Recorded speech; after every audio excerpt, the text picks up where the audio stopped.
மணிப்பூரில் வளர்ச்சி திட்டங்களுக்கு அடிக்கல் நாட்டினார் பிரதமர் மோடி.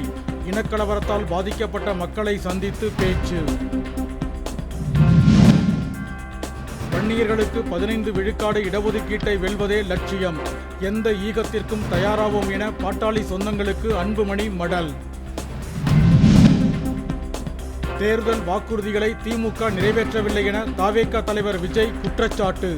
சொன்னீர்களே செய்தீர்களா என அரசுக்கு கேள்வி. ரஷ்யாவிடம் எண்ணெய் வாங்கும் இந்தியா உள்ளிட்ட நாடுகளுக்கு கூடுதல் வரிகளை விதிக்க G7 நாடுகளுக்கு அமெரிக்கா அறிவுறுத்தல். உங்களுடன் ஸ்டாலின் முகாம் மூலம் இதுவரை 7,23,000 மனுக்களுக்கு தீர்வு காணப்பட்டுள்ளதாக முதலமைச்சர் ஸ்டாலின் தகவல். நலம் காக்கும் ஸ்டாலின் முகாமில் தங்களுக்கு எந்த வசதியும் செய்து தரப்படவில்லை என மாற்றுத்திறனாளிகள் குற்றச்சாட்டு. ஈரோடு மாவட்டத்தில் நடைபெற்ற லோக் அதாலத் எனப்படும் தேசிய மக்கள் நீதிமன்றத்தில் 4488 வழக்குகள் விசாரணை.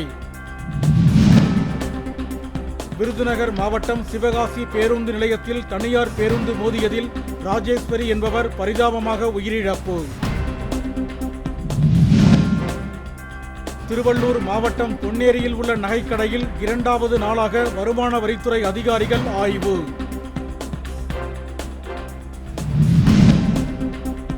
புதுச்சேரியில் பெய்த கனமழை காரணமாக சாலைகளில் தண்ணீர் குளம் போல் தேங்கி நின்றதால் ஊர்தி ஓட்டிகள் பொதுமக்கள் கடும் அவதி.